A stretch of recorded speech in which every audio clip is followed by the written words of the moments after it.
Well, hi everybody. I've changed my place. I'm in another room, no longer in the temple right now. And we are working on video commentary number 28 for the rules of magic on the astral plane. So that means we've done about 77 or so programs on a treatise on white magic, and you can get the first 50 of them right now anyway on the Makara website. We've been dealing with different kinds of desires and with different conditions of the astral body, fear and depression being foremost among them, but the desire for happiness and the desire for the fulfillment of the animal appetites, and then finally the desire for liberation. And the last three, the Tibetan has not really taken up. As he says, the first two are so important that until we can really deal with them, we can't deal with the others. So we've come to a new section, and that new section deals with the right use of energy. We're working on Rule 10. It's, like one of my colleagues said, about a quarter of the book, maybe a fifth, a quarter, something like that. And we're slowly making our way through to do the best we can to understand. In considering the overcoming of wrong vibration and the right direction of astral energy, it might be of value here if we were very briefly to list the major energies which impress the human organism and circulate through the sentient body of man. Well, overcoming of wrong vibration. Well, we can certainly understand that the conditions of fear and depression are wrong vibration. And somewhere he tells us that, depression is in a way equivalent to selfishness. Maybe we'll run into that. Energies, so what are these? List the major energies which impress the human organism and circulate through the sentient body of man. Okay. So, number one, energies passing and repassing through the sentient body of the planet itself. Whoop, don't want that, do I? Okay. Passing and repassing through the sentient body of the planet itself. This is, in other words, the astral body of the spirit of the earth. This entity is not the planetary logos, but a being of great power on the involutionary arc who holds the same relation to the planetary logos as the astral elemental does to the human being. The astral body. The astral body of the spirit of the earth. Well, the spirit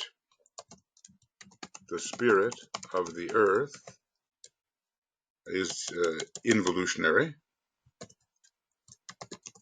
It's always happening. I have to be quite careful. Okay, the spirit of the earth is involutionary, and we are speaking of its astral body. Sometimes maybe he calls it the planetary entity, and it's not the same as the planetary logos. It's a great elemental being, and it's not yet, on the evolutionary arc. Facts about this life will be found in a treatise on cosmic fire, and probably we've analyzed that a little bit anyway.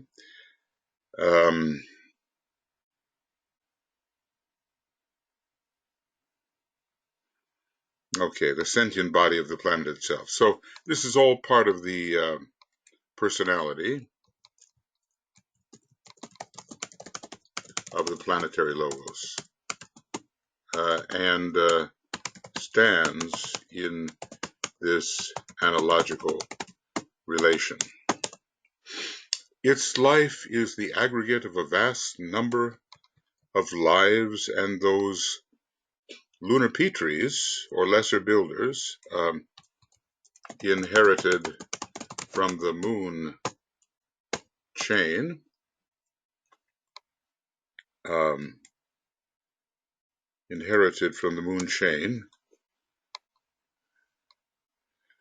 or the lesser builders who constitute the sentient life of the personality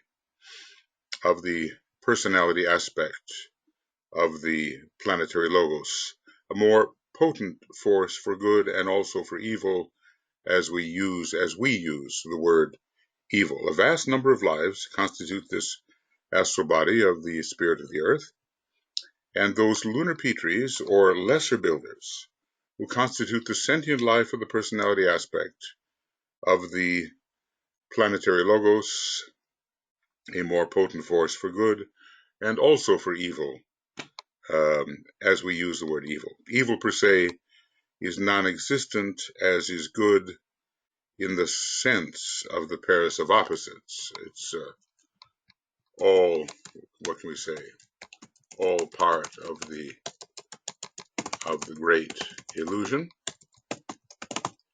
But there is relative evil, not absolute evil. There is relative evil, but no absolute evil. Only in time and space. In time and in space are there varying states of consciousness producing differing outer effects. The energy of this involutionary life has a potent effect on the tiny involutionary life which constitutes our astral elemental. So this effect is one of the major conditioning forces. The fact that protects from complete sensitive identification with this greater life is man's individuality and the potency of his rapid coordinating personality. So let's say man has some say over the matter and can condition his own elemental life through the power which he is as a soul in incarnation.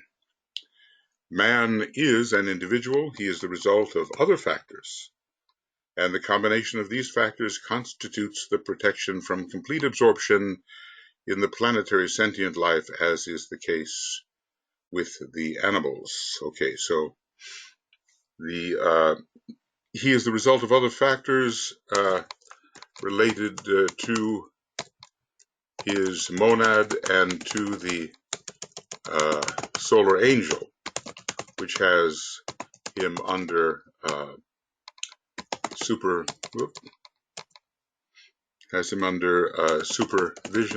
and training. Well, there are the possibilities of the absorption of the human being by great devas and of a lower kind, involutionary kind, and this would be quite a disaster. I think this is what happens to members of the Black Lodge. They are completely absorbed in a way by a great material deva, and their destiny is full of sorrow and delay. So man is an individual, meaning he has been individualized and has power because of this, growing power over his adopted elemental life. Okay, he is the result of other factors related to the monad, to the solar angel, etc. And the combination of these factors constitutes his protection. In other words, not to be overwhelmed or absorbed or completely negated in his individuality, his protection. Okay, so his individuality is not overcome. At death, man's astral body disintegrates, and then its particles again constitute undifferentiated fragments of the great whole, and we can say, later to be regathered. When the time for reincarnation and reappropriation of vehicles begins. All right, so the very first thing then is the major energies which impress the human organism. So energies passing through and repassing to the sentient body of the planet itself. We always have to remember that, for instance, in cosmic fire, we're dealing with various types of atoms. Man is an atom. The atom of substance is an atom. The planetary logos is an atom. The solar logos is an atom. And on we go. In a way, the entire universe is an atom when compared with absolute infinity, but really much smaller. We get into some strange mathematical things when you start to think about infinity.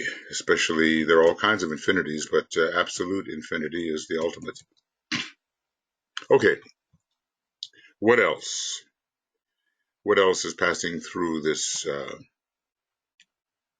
this astral body of the sentient body of man? Certain astral energies emanating from some planetary forms which as yet exist not in the form of planets, not yet in the etheric realm, but which are enclosed within the ring pass knot of our solar system. Okay, now these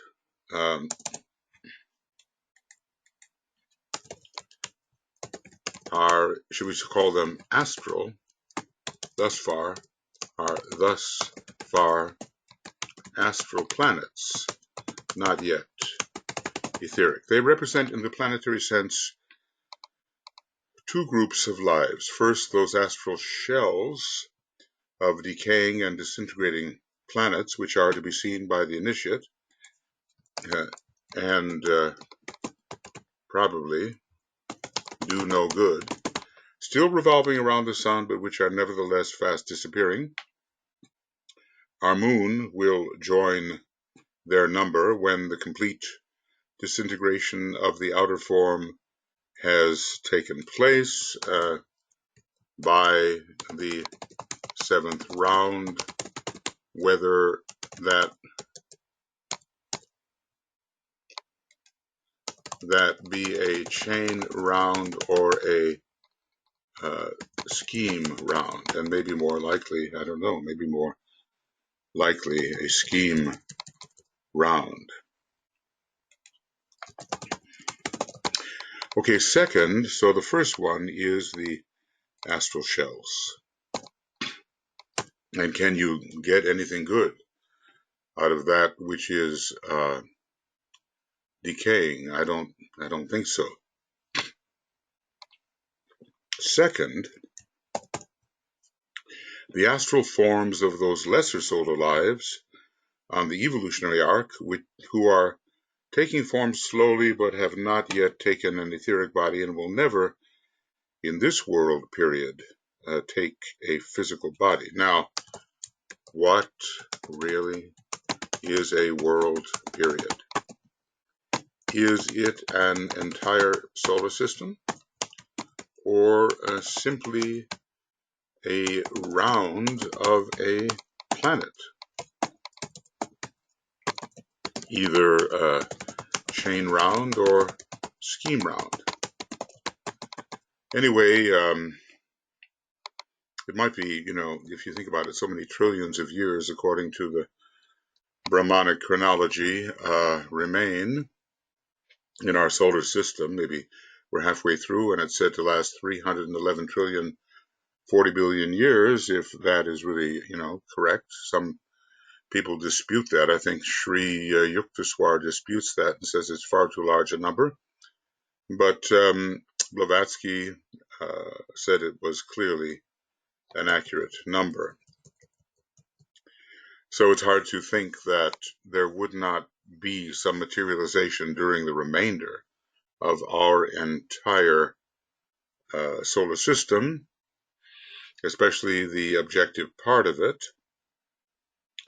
And that might still be in the trillions of years, even if not the full range of some 150 trillion remaining. These two groups are the planetary correspondences to the reincarnating types of men and to those who have passed over and are slowly shedding their bodies prior to eventual rebirth, or who have completely vacated their shells. And of course, we do vacate our shells on our way to our causal body, and passing through David Sean, perhaps on the mental plane, we vacate the shells and then begin anew the process of rebirth. Some may not have to go that entire distance. Maybe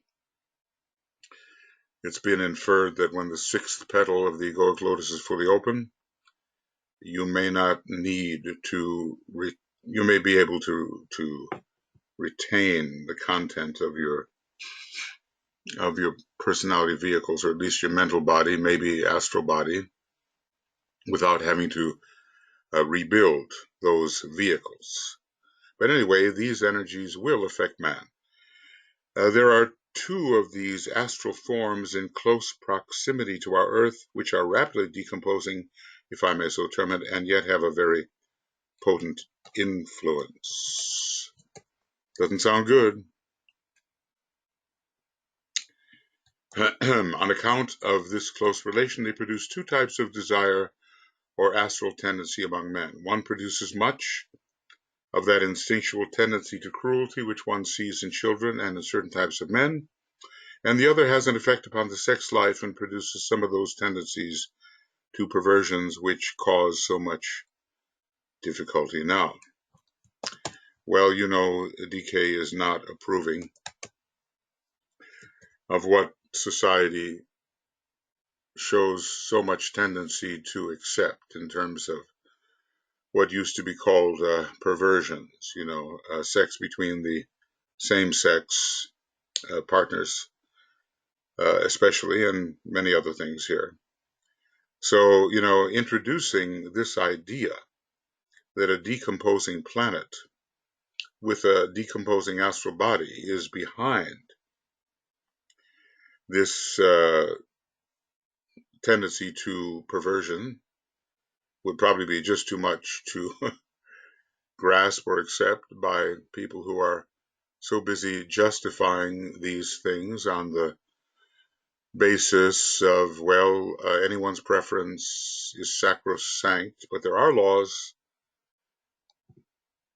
and there's no way really to pass beyond them. Sadistic tendencies and sex perversions find much strengthening influence from these dying astral entities. You kind of wonder about Sodom and Gomorrah and, the kind of maybe even nuclear divine explosions which brought them to an end. Sadistic tendencies and sex perversions find much strengthening influence from these dying astral emanations. Well, look, friends, this is occultism. Take it or leave it. I mean, we can choose if we wish to be. I'm sorry, a few other political things here, and I'm not even sure what this is. This is something different. This is well, anyway, we won't worry about all that. We'll get back to where we are. And if I can find it, I've just got to be able to find. I see what the problem is. Okay, sorry. Turns up I showed up. Oh, goodness, there's some faces we don't want to see. Sorry. It's my political life. Not being inclined politically at first, I see the utter necessity of it at the present time because, as the Tibetan says, it conditions so many people. In ancient days, these tendencies, they were still more potent being closer to our Earth. Like the moon, they are now retreating than now. Like the moon, they are relatively rapidly, I would say, retreating. Hence the ritualistic cruelties and the horrors, for instance, of Sodom and Gomorrah. Well, I don't know. Ritualistic cruelties. We know some things of what went on there, but the Tibetan has a closer look at it, and he says that these are the things that happen, and one can probably imagine some pretty terrible things involving perversions of sex and the use of ritual involved in it. I mean, no wonder they had to be destroyed as an abomination. Abominations still exist. I know it's not a popular term, but one day we have to wake up and realize that we are not the measure of all things. Man may have many desires, but these desires can be impelled from sources which are corrupt. And so we're not really allowed to indulge in them, no matter how much the present tendency is to justify them as, well, that's the way I was born. But, you know, when reincarnation comes into it, we'll see why we were born that way based upon our choices in the past. Anyway, their power is rapidly declining. And it should be remembered that they would have no power at all were it not in humanity itself. Were there not in humanity itself certain instincts upon which the energies can work? Well, you know, this ultimately we are indeed responsible. And putting the blame on heredity or environment is not the complete picture, and really is a distortion. It should also be remembered that in Lemurian times their influence was constructive, for in those days the lesson of sex and the intelligent registering of pain had a place in the scheme of those who were endeavoring to lead animal man into human consciousness, you know, even though animal man was individualized, he was not yet a representative of human consciousness, and not into soul consciousness or even into self-consciousness in those very early times. We remember it took, early times. It took about 3 million years before newly individualized man awoke to himself and realized himself to be, let's say, a separate entity.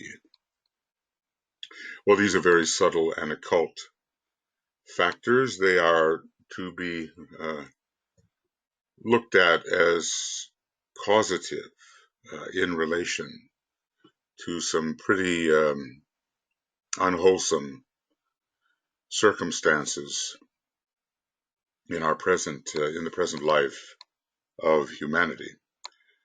Anyway, those are 2 decaying planets, and they account for a lot of misery, and we justify them in human terms, and we say, okay, well, that's how we are, but there's a lot more to it occultly than we imagine. That's why it's so important for excuse me, occultism to win the day by the end of the 21st century, at least be a well-respected source of information. Close to our Earth, on the road to rebirth, is a great life in process of taking etheric form. Now, this is a involutionary and not a dying life. This life being on the evolutionary arc and not constituting the life of a decaying shell is having a real effect on the inauguration of the new age. This effect is twofold. Through the emanations from the astral body of this great life, the work of breaking down the separative wall of individualism, which demonstrates in man as selfishness and in nations as nationalism, is carried forward. Very important and very necessary. You know, the hierarchy is an international group, and they promote the right kind of internationalism, not any kind of totalitarian internationalism where all countries are tempted to be made the same and be put under the same type of regime, but an individualistic, well, that's not even the right word, a kind of internationalism in which every country's soul virtues can emerge and enhance and promote the soul virtues of others. Through this rapidly integrating etheric body, it takes a while on the path of appropriation to integrate the etheric body, and that's before the birth of the physical body. This life is bringing the etheric body of our planet into a state of increased rapid vibration. This is good news, right?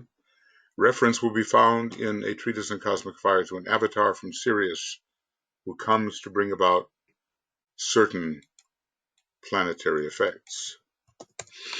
This life is not that avatar, but is in the nature of a forerunner, of a John the Baptist who baptizeth with water, astral emanations, and the Holy Ghost. Profound occult information amounting causatively to so many of the conditions which we experience, both bad and good. More information along these lines is not possible, but mention is made of it as the energies coming from the two factors must be borne in mind. Oh, I'm really fascinated with this material here. Really, you know, behind so much that we think is strictly caused by human attitudes and our human thinking lie real causes. And they have to come to light. An occultist is one who studies the true causes behind the outer effects. And if we don't go deep enough, we're going to be satisfied with lesser causes. And we're going to attribute to these lesser causes patterning of activity which could not possibly emanate from them.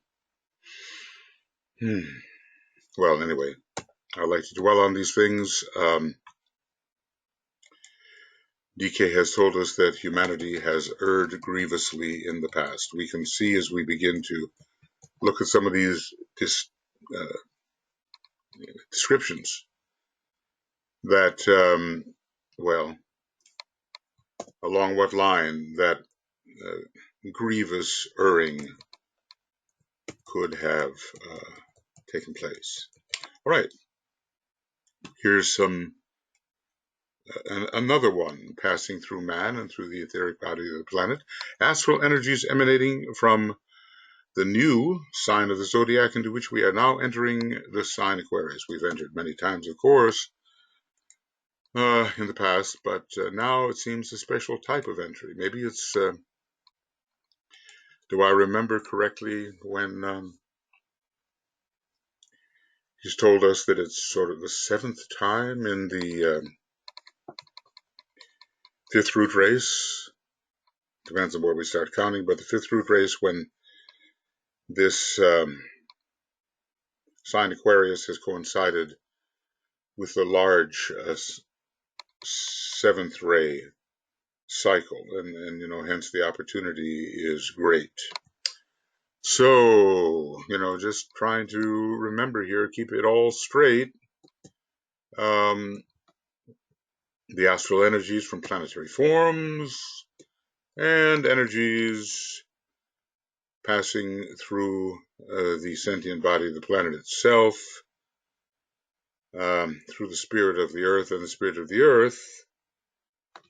earth itself is having a great influence on the sentient body of man. So I think I'll put that down. The spirit of the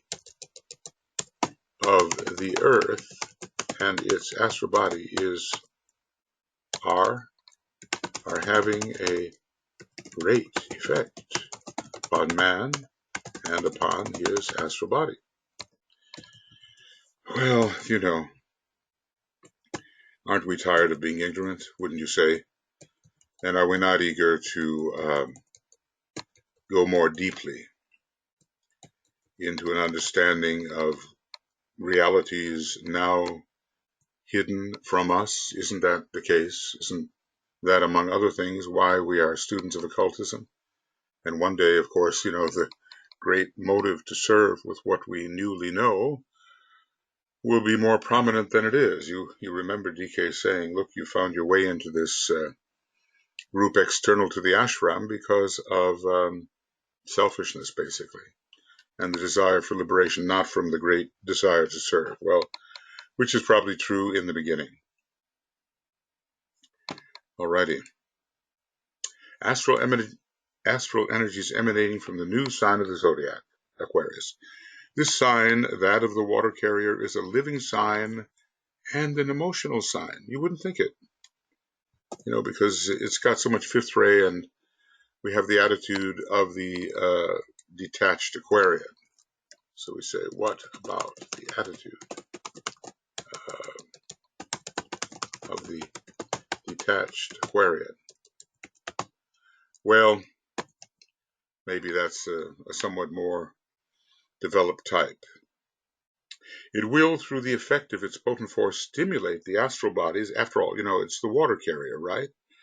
And it's called Aqua, Aquarius, so it does have something to do with water, at least the waters of space, and sometimes water is much more than we imagine. It's connected with the ethers of space. It's connected with the matter of space. It's not just only connected with the etheric body or with the astral body only. So, some of these words are quite expansive, and one word can cover a number of different definitions. This sign, that of the water carrier, is a living sign and an emotional sign. It does have to do with livingness. And you know how from an electric shock you get the feeling of maybe more aliveness. Certainly you're jolted into some kind of shock state. Aquarius can help bring that about through itself and through its major ruler on the orthodox and even on the hierarchical level, Uranus. It will, through the effect of its potent force, stimulate the astral bodies of men into a new coherency, into a brotherhood of humanity which will ignore all racial and national differences and will carry the life of men forward into synthesis and unity. What a great prognosis here for Aquarius. It will, through the effect of its potent force, stimulate the astral bodies of men into a new coherency, the age of integration, into a brotherhood of humanity which will ignore all racial and national differences. I would say by the time the third decan of Aquarius is reached, the last approximately 720 years, and will carry the life of men forward into synthesis and unity. It's the sign of universality. Aquarius, let's say Aquarius is the sign of synthesis, universality, and unity.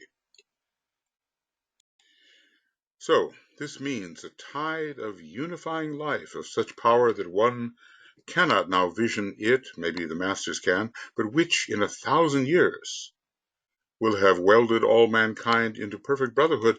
So he's saying this is even before the third decan and is taking place in the Mercury decan with its Geminian influence, which is, of course, brotherly. Liberty, Aquarius, equality, Libra, fraternity, brotherliness, Gemini. Some interesting things I've really said here about Aquarius. Danger is that one can forget these things. I find that as I'm reading through this book again, I am anticipating what's coming next, because somehow it's stored in my mind, but certainly not all things. And more could be and should be stored. But we will learn, okay? Its emotional effect will be to purify the astral bodies of men so that the material world ceases to hold such potent allure. So it helps the four noble truths. Let's try FNT. Nope, it doesn't. So let's do that. Let's get that one down. FNTS. Four noble truths of the Buddha. It will help with them to appear, to be accepted. So to purify, because, it is definitely, DFL, a healing sign. And quite a number of the healers have that Aquarian ability to transmit the useful energies and forces, the subtle energies and forces.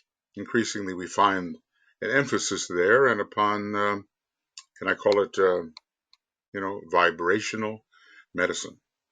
Aquarius is a sign much associated with the study of vibration. Its emotional effect will be to purify the astral bodies of men so that the material world ceases to hold such potent allure. And that's what the Buddha was after with his presentation of the Four Noble Truths. And may in its later stages bring about a state of exaggeration as potent in the line of sentiency as that which we have undergone in the line of materiality. And I really forgot that one because, you oftentimes think, it's such a mental sign. It is really a very mental sign. But, in other words, we can, what can we call it? Will we call this, instead of materialism, what can we call it? Sentiism? It's not a good word. But I'm just going to use it anyway. It's going to be such an extreme astral sensitivity, and people will be engrossed in it just as they are engrossed in the testimony of the normal senses. Well, anyway, it will bring much good and maybe some exaggeration that I had forgotten. The final stages of all signs produce overdevelopment of the factor on which they most potently work. Whoa. So we're in that right now, in a way. We are in the final stages in the retrogression or precession of the equinoxes. We're in the final stages here, and we're going to get a lot of this, I suppose, Piscean delusion. Even in, I think, the book of Revelation, it pretty well tells us that hell will walk the earth. I mean, basically the lower strata of the astral plane will materialize. Let's see whether that is literally so or whether it's going to occur through obsession. At present, the effect of this sign is constructive among the pioneers of the race and destructive among the rank and file of humanity. Facts about the coming Aquarian age can be searched for in the current books on the subject, and it profits not for me to enlarge here. But he has enlarged much, and we can gather topically. So at present, how do we look at Aquarius? It's constructive for the pioneers and destructive of their old Piscean attachments among those who are the rank and file of humanity. All right, all of these are going through the astral body of man, and I suppose, when we're dealing with the larger sources through the astral body of the planets, of our planet, so many subtle occult factors that we may not normally think about whatsoever. This is a magnificent book to be rereading and rereading, and of course, let it lead to right application of whatever energies we can assimilate. All right, so now we've done this one, and this is astral energies from the new sign of the zodiac, and I'll make that quite big so it stands out from all this other highlighted material. Okay. A living and emotional sign, stimulating the astral bodies to new coherency and into brotherhood, carrying the life of men into synthesis and unity, and we would say, which, of course, the hierarchy would promote. These days, when you see people saying our country first and we're the best, it's just egotism on a national level. It's just not allowed. Just not allowed. It has to go. All right. So now what? Faint emanations from the heart of the sun, unrecognized by the masses, but instantly calling forth response from the mystics of the race, who are asserting increasingly a group integrity of a very real moment and interest. And he's kind of talking, in a way, of the new group of world servers. Oh, this is not a valid number. Okay, thank you. Okay. A new group of world servers. Not that all of them are necessarily mystics. These emanations are too high. Well, heart of the sun again, what is it? Is it the causal body, sort of the soul nature of the solar logos? Is it a particular high aspect of that soul energy found upon the cosmic astral plane? Sometimes he talks about the subjective sun. I think there's basis to look at it both ways. But anyway, the heart of the sun, well, it certainly appears to be above the cosmic physical plane, though there is kind of an etheric presence of the solar logos on the cosmic ethers, and especially on the second subplane, which we call our monadic plane. But that kind of 12-foldness, I think, is found there, and 12 is an important number whenever we deal with the heart. So these emanations are too high to be sensed by humanity at large, but the mystics react and are drawn together by the sensing of the new vibration. So you might say, reaching for a higher aspect of divinity. Okay. Their work is then to set, let's see if I can get this. No, what happens? Strange things appear.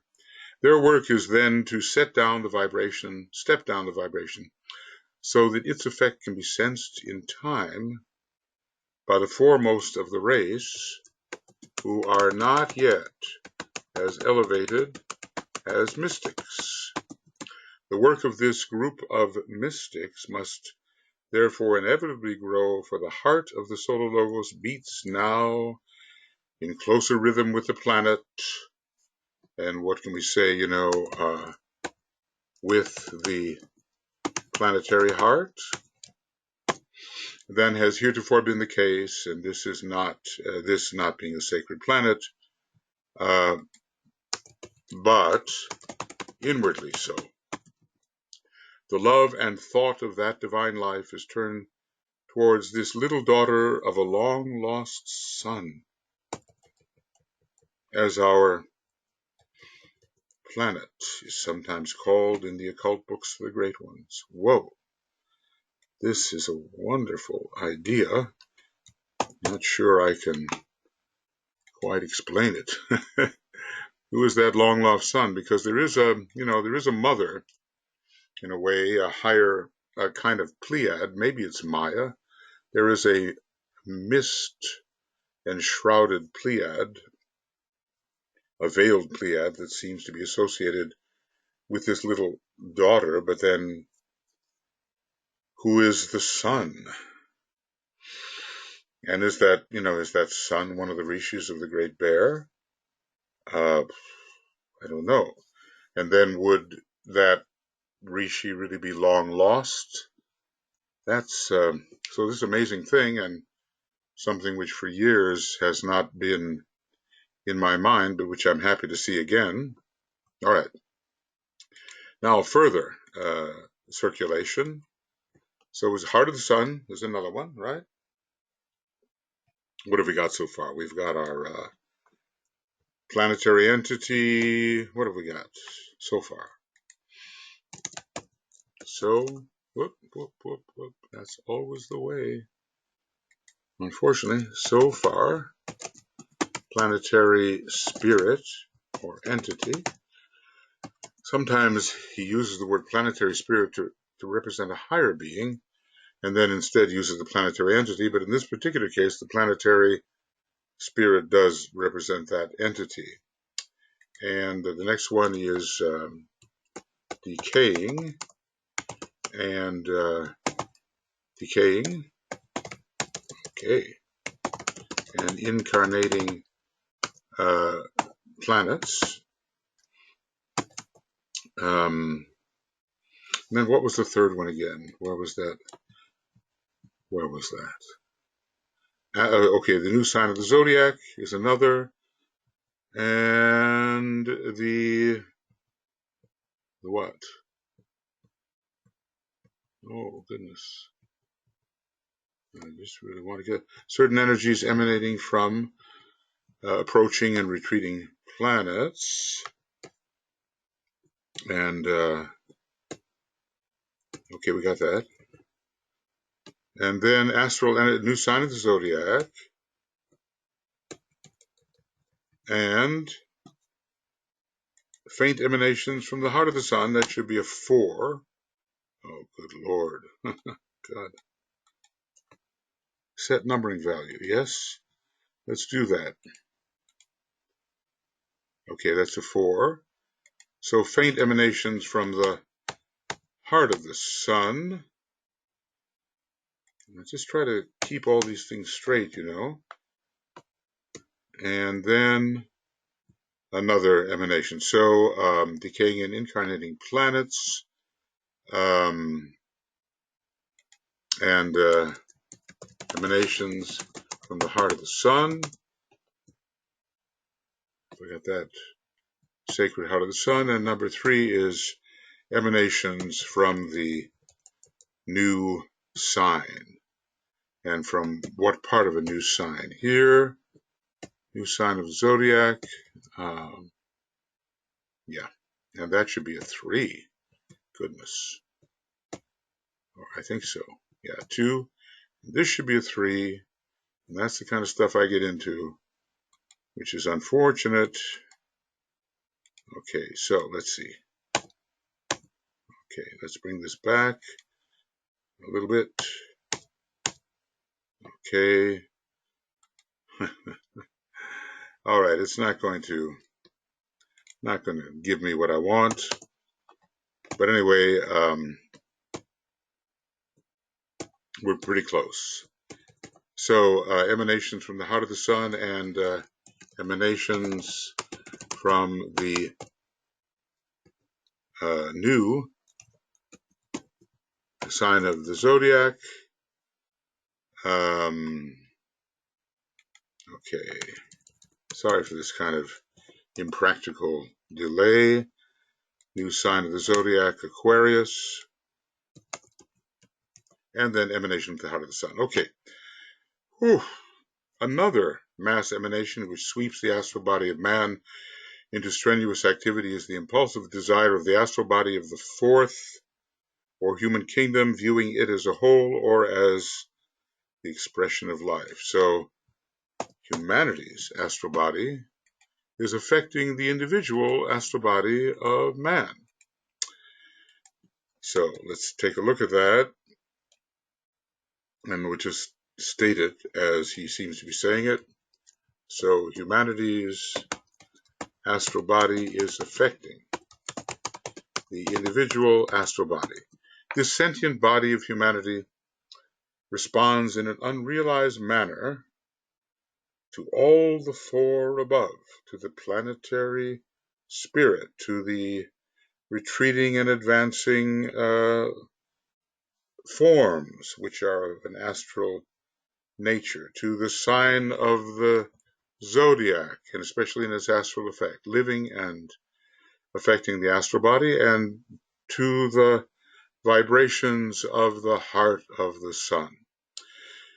This sentient body of humanity responds in an unrealized manner to all the four above types of astral energy, and according to the caliber of the individual astral body and according to the stage of development, so will be the response. Okay, so we are enmeshed in or included within the great astral body of humanity, and it definitely has its effect. Mass, not only thought forms, but mass sentient forms can sweep through humanity. It is in this fact that the roots of mass psychology and mob rule lie. Well, the mob is not very thinking. And great astral currents, he talked about lynchings, horrible thoughts. He talked about, hysteria and panics and a few other undesirable things sweeping through the astral body of humanity or through a large portion of it. It is in this fact that the roots of mass psychology and mob rule lie. Also, the roots of public opinion, so-called, are to be found here, but it will be long before the psychologists of the academic schools will recognize these four factors. Yes. Well, there's is it a protective bias against the subtle? Sometimes DK seems to say that, average man is protected from occultism because he couldn't handle it. So skepticism is one of the main protections. It is with this type of sentient response that the leaders of men seek to work, molding the thoughts of men in order to awaken desire for this and that and the other. They work with this type of sentient matter without the least understanding of the situation and without any comprehension of the factors with which they are dealing. They work magnetically if on the second ray, and with the inspiring of fear through destruction if on the first ray. Well, you see a lot of that. If on the third ray they use the law of expediency. So let's just say this sounds sounds either like real inspiration or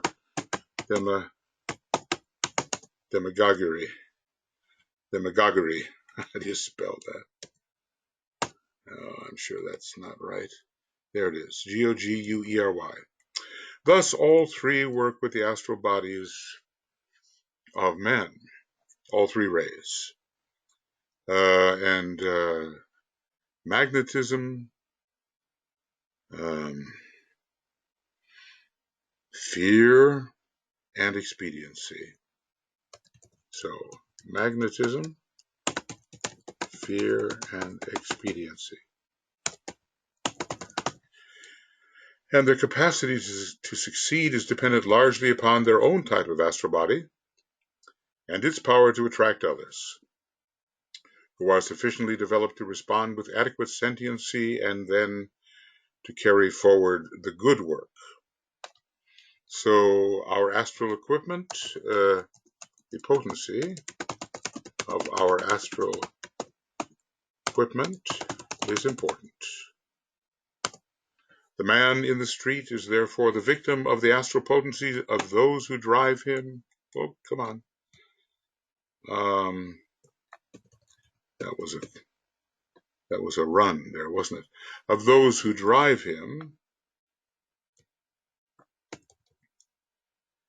either for their own good ends or for the good of his soul, for it works in both directions.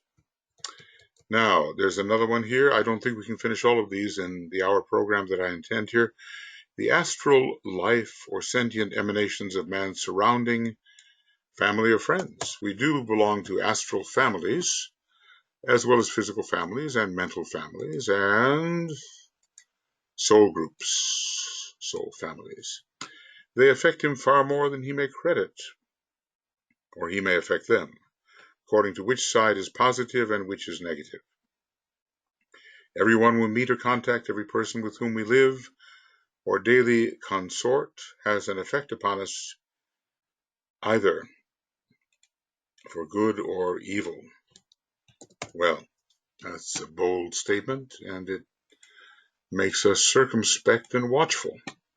They either stir up our emotional nature in a good and high sense, and so aid its work of reorientation, or they lower its standard so that progress is hindered and the work of the drawing downward towards materiality is carried forward. This is well known, this we well know, or know well, and it is unnecessary for me to enlarge upon it here.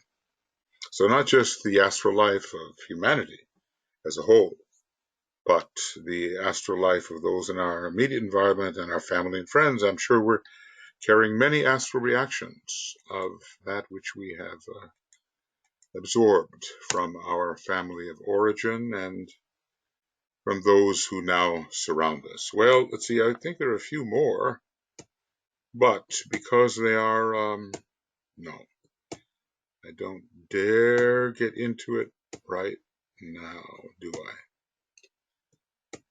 Yeah, well, we probably have another whole program before we get to the present and the future. The present and the future. So, I think we are at page,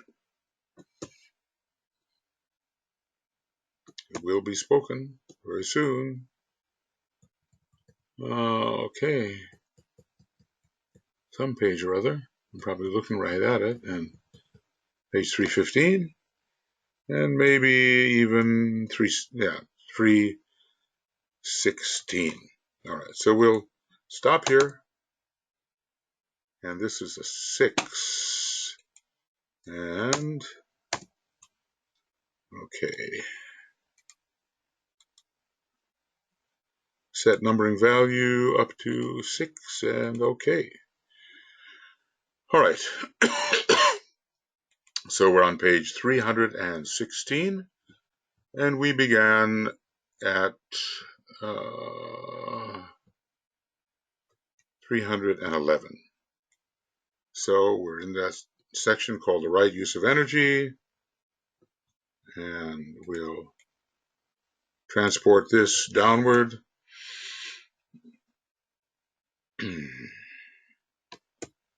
just trying to keep things straight, and sometimes the material is so complex that it's difficult to do. All these indentations don't really count here.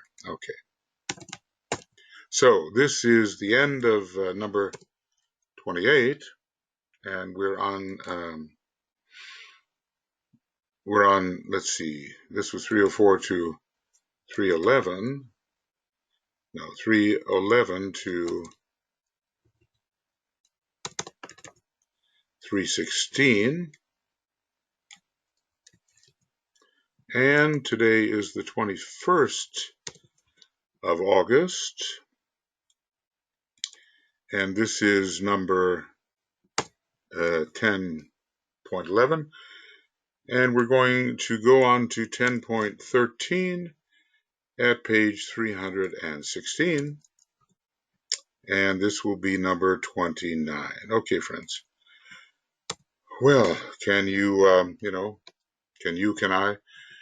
we have the patience to sit with this and look at the, what's coming through our astral body?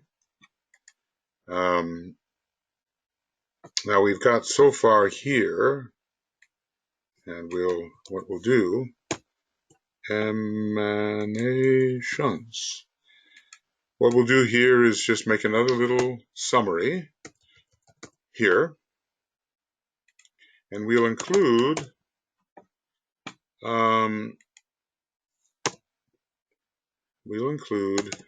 now the effect of the astral body of humanity and the effect of the astral environment of family and near ones and those who immediately surround the individual. All right. And then we'll be dealing with number 7 when we start again. Little housekeeping here, but hopefully it keeps us in order. So, onward, thinking, correlating,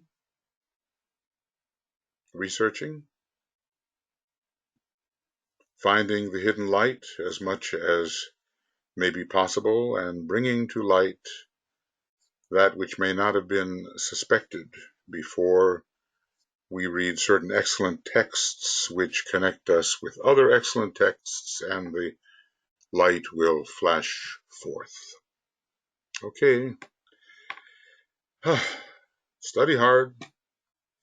Lots of love, many blessings. We'll see you before long, as soon as my schedule allows me to begin again.